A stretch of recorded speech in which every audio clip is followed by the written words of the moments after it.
أعوذ بالله من الشيطان الرجيم. بسم الله الرحمن الرحيم. الرحمن علم القرآن خلق الإنسان علمه البيان. الشمس والقمر بحسبان والنجم والشجر يسجدان. والسماء رفعها ووضع الميزان ألا تطغوا في الميزان وأقيموا الوزن بالقسط ولا تخسروا الميزان والأرض وضعها للأنام فيها فاكهة والنخل ذات الأكمام والحب ذو العصف والريحان فبأي آلاء ربكما تكذبان.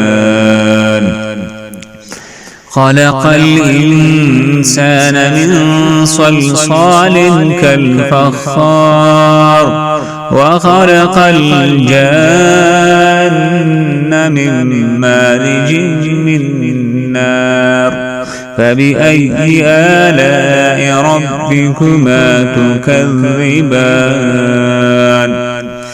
رب المشرقين ورب المغربين فبأي آلاء ربكما تكذبان. مرج البحرين يلتقيان بينهما برزخ لا يبغيان فبأي آلاء ربكما تكذبان. يخرج منهما اللؤلؤ والمرجان فبأي آلاء ربكما تكذبان. وله الجوار المنشآت في البحر كالأعلام فبأي آلاء ربكما تكذبان. كل من عليها فان ويبقى وجه ربك ذو الجلال والإكرام فبأي آلاء ربكما تكذبان. يسأله من في السماوات والأرض كل يوم هو في شأن فبأي آلاء ربكما تكذبان. سنفرغ لكم أيها الثقلان فبأي آلاء ربكما تكذبان. يا معشر الجن والإنس إن استطعتم أن تنفذوا من أقطار السماوات والأرض فانفذوا لا تنفذون إلا بسلطان فبأي آلاء ربكما تكذبان. يرسل عليكما شواظ من نار ونحاس فلا تنتصران فبأي آلاء ربكما تكذبان. فإذا انشقت السماء فكانت وردة كالدهان فبأي آلاء ربكما تكذبان. فيومئذ لا يسأل عن ذنبه إنس ولا جان فبأي آلاء ربكما تكذبان.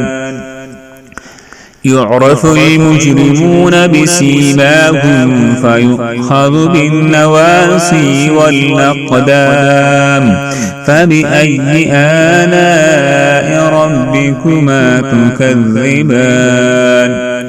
هذه جهنم التي يكذب بها المجرمون يطوفون بينها وبين حميم آن فبأي آلاء ربكما تكذبان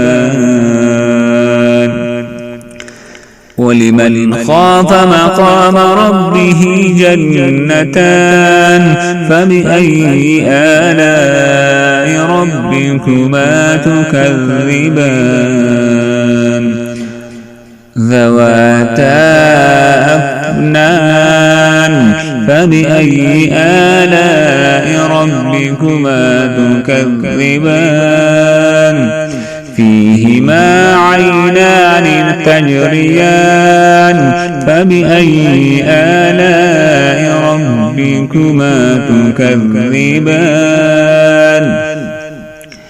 فيهما من كل فاكهة زوجان فبأي آلاء ربكما تكذبان متكئين على فرش بطائنها من استبرق وجنى الجنتين دان فبأي آلاء ربكما تكذبان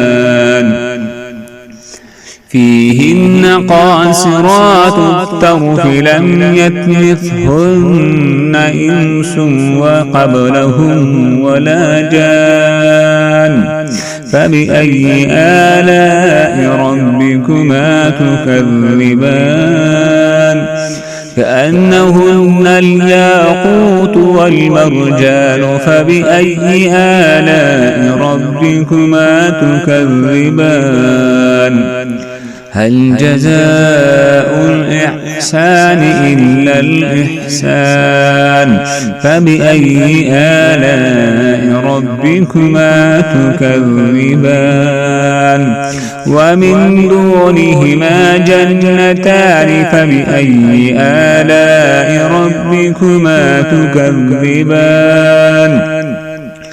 مدهامتان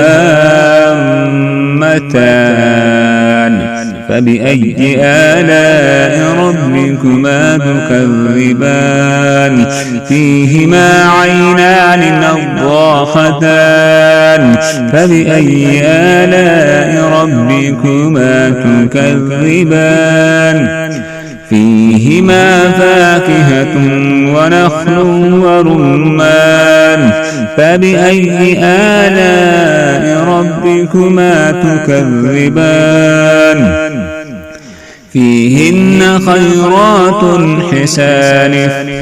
فيهن خيرات حسان فبأي آلاء ربكما تكذبان حور مقصورات في الخيام فبأي آلاء ربكما تكذبان لم يطمثهن إنس قبلهم ولا جان فبأي آلاء ربكما تكذبان متكئين على رفرف خضر وعبقري حسان فبأي آلاء ربكما تكذبان تبارك اسم ربك ذي الجلال والإكرام.